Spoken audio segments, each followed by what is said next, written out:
se ve como acecha, como un pequeño ser, acecha y se vuelve a guardar rápidamente.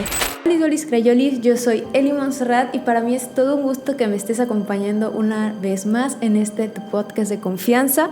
El día de hoy tenemos unos temas bastante interesantes porque vamos a hablar sobre leyendas latinoamericanas. Esta sección del canal vamos a hacer como leyendas de Latinoamérica en general y vamos a ir relatando cada una de sus historias. Al final de este video vamos a estar revisando sus evidencias que me hicieron llegar. La verdad es que las evidencias que les traigo están bastante buenas y hay una a la que todavía no le busco como una razón de ser. Así que sin más dilación, comenzamos. La historia que te voy a relatar a continuación trata sobre una leyenda bastante conocida en Latinoamérica, especialmente en México, y esta es la leyenda del charro negro. Saludos Eli, yo tengo una historia que nos pasó a mis primos y a mí. Esta persona recuerda que cuando tenía unos 10 años de edad aproximadamente, fueron al pueblo en donde vivía la abuelita, ya que este año la cena de Navidad se iba a llevar a cabo en su casa. La familia se reunió, llegaron tíos de diferentes partes de la ciudad. La cena hasta este punto iba transcurriendo con éxito. Los tíos se volvieron a encontrar y ya tenían muchísimo tiempo que no se veían. Los primos nuevamente se juntaron, estaban las tías platicando, chismes de sobremesa, pero tristemente llegó la hora de dormir para los más pequeños de la casa. Los primos tenían alrededor de unos 10 años de edad, aproximadamente, y la prima más grande tenía sus 17 años recién cumplidos. La casa de la abuela era una casa muy grande, una casa muy espaciosa, con muchas habitaciones y con un patio gigante, como las típicas casas de pueblo. Las habitaciones rápidamente se ocuparon por todos los tíos, lo cual una tía decidió prestarle la casa a los más chicos del hogar para que fueran a dormir. Ella no vivía muy lejos de la casa de la abuela. Vivía como unos 500 metros aproximadamente y cerca de dicha vivienda había un río. Inmediatamente todos los primos agarraron sus cositas y se fueron casi al instante a casa de la tía. Todos estaban muy felices, para ellos era la gloria, ya que estaban solos en una casa jugando y lo más importante es que no había ningún adulto que les fuera a decir que ya era hora de dormir. La prima mayor aprovechó para hacer una dinámica, contar historias de terror. Como todos alguna vez lo hemos hecho cuando éramos más jóvenes, o no, hasta actualmente. Entonces cada uno de ellos empezó a contar sus historias. Para algunos resultaba algo curioso, para otros resultaba un tanto más aterrador. Al finalizar todos los relatos, la prima los mandó a dormir, ya que se hacía bastante noche, y no es bueno que los niños estén despiertos hasta altas horas de la noche.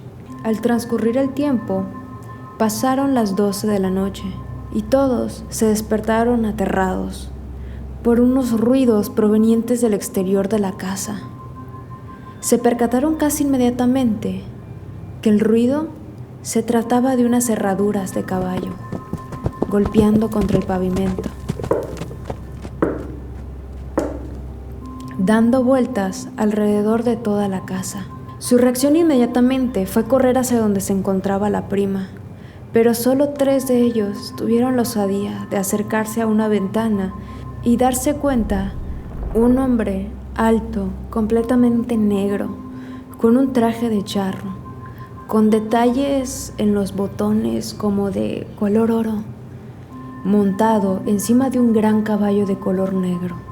Pero algo peculiar de este charro es que tenía unos ojos rojos, unos ojos vibrantes e incandescentes. Al día siguiente le platicaron a la abuela sobre lo sucedido, lo que había pasado la noche anterior, aquel ser extraño que habían visto afuera de la casa de la tía. La abuela no creyó en cuentos infantiles, pensó que simplemente se trataba de algún producto de su imaginación o que le estaban intentando hacer una mala broma. Los años pasaron y los primos uno por uno fueron creciendo, hasta que un día le platicaron lo sucedido aquella noche a la tía. La tía les contó que hace muchísimos años atrás, el abuelo había hecho un trato con el charro negro a cambio de riquezas. La persona que me mandó este relato no profundizó más en cómo fue el trato con el charro negro, porque él dijo que realmente no le interesaba saber cómo es que se podía llegar a pactar con esta entidad. El charro negro va adquiriendo diferentes significados conforme a la región donde se cuenta. Profundizando un poquito más en la historia de México, dentro de las entidades huicholes se les vincula a estos seres oscuros, malignos, como mestizos o vecinos. Uno de los más significativos es el dios Tamatsi Teiwari Yuawi, que en español es nuestro hermano mayor mestizo de color azul oscuro. El resultado del encuentro de la conquista con los pueblos mesoamericanos da como resultado lo que actualmente conocemos como el charro negro. Esta entidad oscura que se encarga de llevarse a los hombres con avaricia, a las personas en busca de riquezas. Si nos vamos del otro lado, tenemos a los mixtecos, que los mixtecos tienen una perspectiva bastante diferente de lo que es el charro negro. Ellos lo conocen como el señor del cerro o el patrón del lugar. A esta entidad se sabe que es muy peligroso topársela, y para eso llevan un ajo escondido como algún tipo de amuleto para evitar toparse a este ser. Para ellos, el patrón del cerro es esta entidad encargada de proteger a los cerros y las cosechas de los habitantes del lugar. Se sabe que para poder hablar con él, o a lo mejor para que te ayude a trabajar las tierras, se le ofrece mezcal, cigarro o comida. Se le hace una pequeña ofrendita para que éste te pueda ayudar. También es importante porque ellos, antes de entrar a un monte virgen, piden permiso al Señor, es decir, al charro negro, porque si no, se sabe que el charro vendrá por ellos. La siguiente historia que estoy a punto de narrarte es sobre la ciguanaba, o mejor conocido como la mujer con cara de caballo. Mi nombre es Madeline Arlet y soy de El Salvador, de Centroamérica, mejor conocido como el pulgarcito de América. En mi país hay muchísimas historias sobre la ciguanaba, pero en esta ocasión te contaré una muy especial. Esto le pasó a mi bisabuelito, es decir, al abuelito de mi abuelita. A mi bisabuelito de cariño le decíamos Papá Félix. Papá Félix nos cuenta que hace muchísimo tiempo, cuando él era un joven bastante animoso, tenía una noviecilla en esa época. Ella trabajaba en una panadería y Papá Félix siempre pasaba a recogerla a las 4 de la mañana. Y como se acostumbraba en los pueblos, el pan siempre tenía que salir antes de las 5 de la mañana, ya que puntual la gente iba a comprar su pan cada mañana para desayunar. Papá Félix pasaba por ella a las 4 de la mañana, para así poderla llevar a su trabajo. En esta ocasión, Papá Félix se había quedado dormido. Y es que algo muy peculiar lo despertó.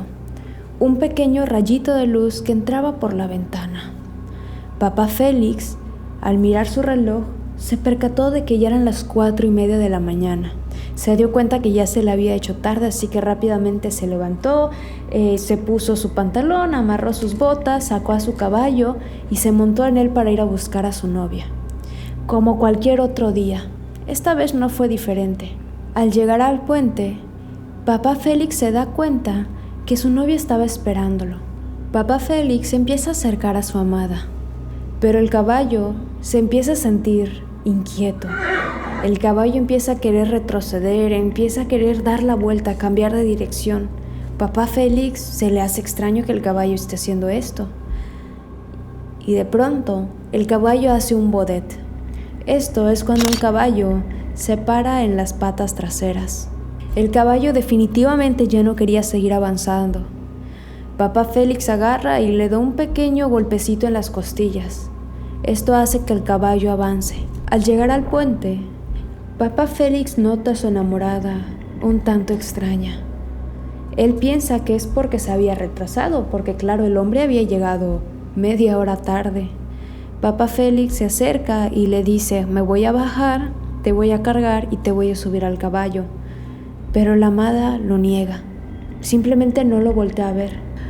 Papá Félix decide bajarse del caballo y preguntarle a su amada: te voy a ayudar para que subas al caballo. Y ella se vuelve a negar por segunda vez. Papá Félix nuevamente reitera la misma pregunta, Quería saber la razón por la cual ella no quería subirse. Ella se acerca muy apenada y le dice muy bajito, casi inaudible: «Es que me da pena». Papá Félix queda desconcertado y extrañado por esta respuesta. Pero papá Félix sabía que ya se le hacía tarde, así que le dijo a su amada: «Ya déjese de locuras, yo la voy a cargar y la voy a subir al caballo». Luego de cargarla y subirla al caballo, papá Félix siempre tenía la costumbre de sentarse atrás de su amada. Ella, por consiguiente, se terminaba recargando en su pecho. El caballo comenzó a avanzar, y cuando estaban a punto de cruzar, papá Félix se percató de que su amada cada vez estaba más liviana, como si fuera una hoja de papel. Discretamente volteó a ver hacia sus manos y se dio cuenta que sus manos estaban muy pálidas, con una textura bastante áspera, unas manos muy deshidratadas, una piel seca que recubría todo lo que alguna vez fueron esas suaves y tersas manos. Miró su cabello y se dio cuenta que estaba seco, completamente deshidratado. Al voltear a ver nuevamente sus manos, se percató que ya no tenía manos. Tenía unas garras espantosamente largas. Papá Félix, al fijarse con más detenimiento, se percató de que también sus pechos estaban colgando. Esta mujer, si podemos llamarla de tal manera, empezó a reírse de una manera muy espantosa, con una voz muy grave, pero no es como si gritara, era como el sonido de algún animal, algo muy extraño. Papá Félix por instinto se voltea y avienta a esta mujer a un lado del puente. Él empezó a gritarle letanías, empezó a maldecirle, empezó a decirle quién sabe cuánta cosa más. El caballo nuevamente se volvió a alterar, estaba muy inquieto, empezó a relinchar, se volvió a parar de dos patas y la mujer, al escuchar todas esas maldiciones, se enojó y volvió a hacer como este chillido, este llanto muy extraño. Lo que la mujer hizo fue agarrar sus senos y empezar a golpearlos uno por uno contra una piedra que estaba cerca. Papá Félix, al percatarse de lo que estaba sucediendo, rápidamente regresa a su casa. Al llegar a su casa empezó a hacer mucho ruido porque estaba muy espantado. Obviamente todos los presentes se despertaron y le preguntaron a papá Félix qué le pasaba. Papá Félix estaba completamente pálido, papá Félix estaba hirviendo en calentura. Rápidamente lo llevaron a su habitación. Al paso de unos segundos, papá Félix perdió la conciencia. Al despertarse, papá Félix le contó a la familia lo que había sucedido. Ellos le comentaron que cuando llegó a la casa eran las 4 de la mañana apenas. Él no podía creer lo que le estaban diciendo, así que se dirigió rápidamente hacia su habitación, tomó su reloj y se dio cuenta que eran las 4:30. Él no podía creerlo. Su reloj se había dañado, se había quedado con la misma hora del día anterior. Al empezar a sacar conclusiones, se dio cuenta que ese día había luna llena. Por eso la calle estaba muy clara. Era una madrugada bastante iluminada.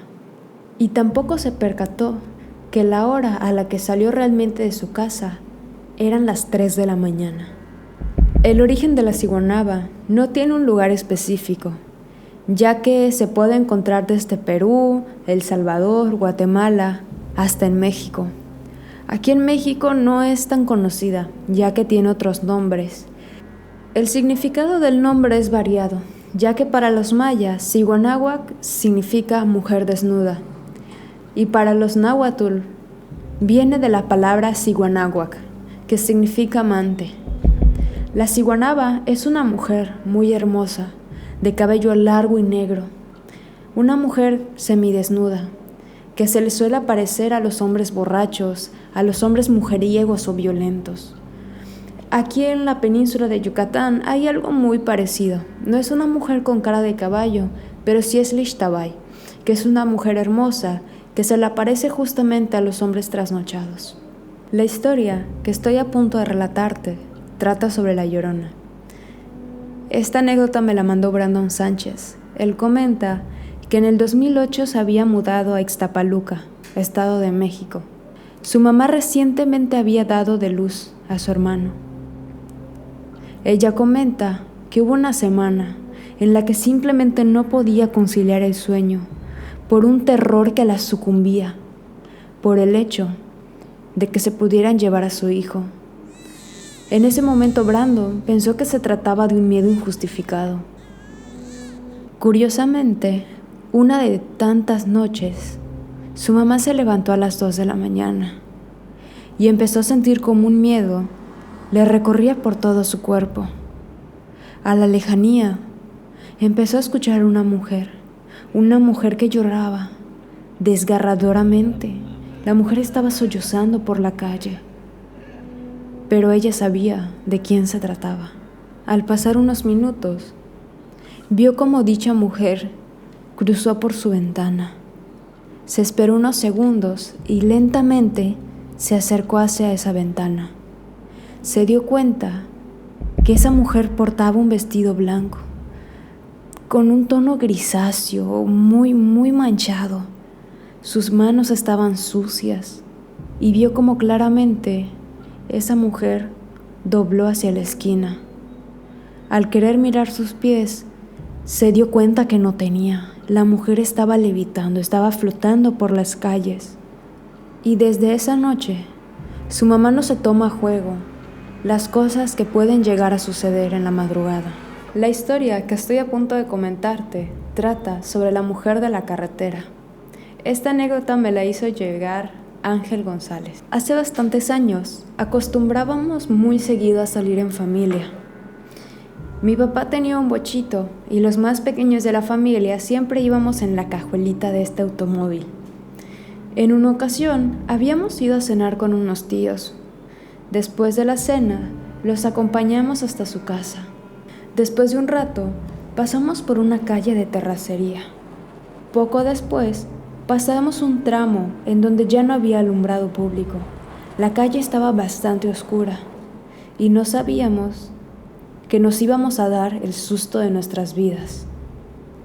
Mi papá seguía manejando con normalidad, pero de pronto una ancianita se acercó hacia la parte de la cajuela del carro y empezó a golpear y empezó a decir: «Dame al niño». Mi papá rápidamente pisó el acelerador y el carro iba avanzando más y más rápido y la ancianita seguía persiguiéndolos y seguía golpeando cada vez más fuerte y decía: «Dame al niño, dame al niño».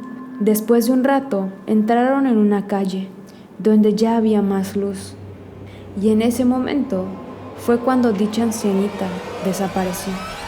Estas fueron algunas de las evidencias que ustedes me hicieron llegar a través de mi correo, que es elistoria666@gmail.com. También se las voy a estar dejando aquí abajito para que vayan a mandarme sus evidencias. Ahora sí, vamos con las evidencias que me mandaron.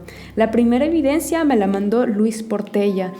Y la descripción prácticamente que él me dio fue que en una noche que estaba lloviendo muy recio, él acechó por la ventana y se dio cuenta que había como este tipo de telaraña gigante que estaba levitando y constantemente como que iba cambiando de color. En ese momento él pensó que se podía llegar a tratar de algún reflector o algo así que estaba por la ciudad, pero rápidamente se dio cuenta que no era eso.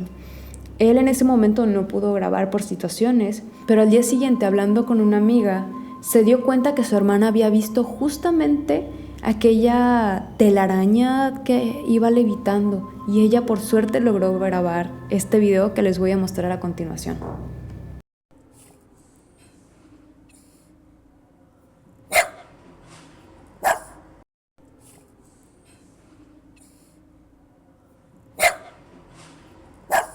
Les estuve preguntando a través del grupo de Telegram y algunos de ustedes me dijeron que podría ser como alguna nube telaraña medio extraña, pero no pudimos llegar como a una conclusión.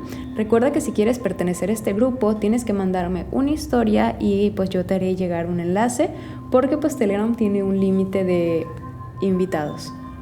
El siguiente video que te voy a mostrar es una evidencia que me llegó hace ya bastante tiempo y la historia detrás de este video es que nos cuentan que este ropero fue comprado por la familia o fue heredado, algo más o menos de ese estilo. La verdad no me acuerdo mucho de los detalles, pero al momento de que llegó ese ropero se dieron cuenta de que empezaron a escuchar ruidos muy extraños provenientes de este mueble. Y también se fueron percatando de que el perro tenía como una cierta afinidad a este mueble, porque el perro se quedaba viendo fijamente el mueble y luego a veces se ponía a ladrar, el perro se alteraba y se quedaba viendo fijamente el mueble. Mamacita, a ti te tuve que prender el brillo porque no te ves. Perdón. Estás bonita, negra. Para las personas que nos están escuchando a través de plataformas de podcast, el segundo video que les mostré es como, hay un mueble muy antiguo de madera y se ve como de la parte de la puerta, dentro del mueble, se ve como acecha como un pequeño ser, un ser así como de color, como un verde muy, muy grisáceo, como muy oscuro, acecha y se vuelve a guardar rápidamente dentro del mueble, ¿no? Entonces, me gustaría saber qué piensan ustedes de la primera y de la segunda evidencia. También, como que estoy todavía más pendiente de la primera evidencia porque la verdad no le logré buscar alguna razón de ser y de hecho le pasé el video también a varios creadores de terror y tampoco me supieron, dar como una respuesta de qué es lo que era como que lo que se ve en este video, como esta masa vaporosa que tiene como un color azul celeste.